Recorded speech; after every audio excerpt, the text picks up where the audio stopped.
Uveol nasce ormai quasi 15 anni fa con lo scopo di cambiare un po' il paradigma di approccio a quelli che sono i fluidi di processo nel mondo dell'industria. Quindi diciamo che in prima istanza la nostra idea di sostenibilità, più che è rivolta all'interno dell'organizzazione, è rivolta all'esterno. Quindi noi crediamo di essere un provider di competenze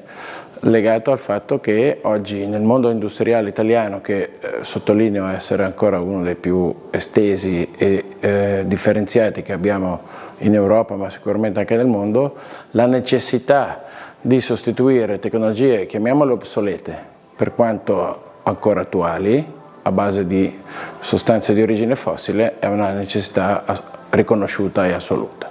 Quindi oggi Uveol, con i suoi tecnici e con il suo saper fare, affianca le aziende che si predispongono a questo percorso, cercando di fotografare la loro situazione e dare dei consigli e soprattutto degli audit, quindi degli avvisi di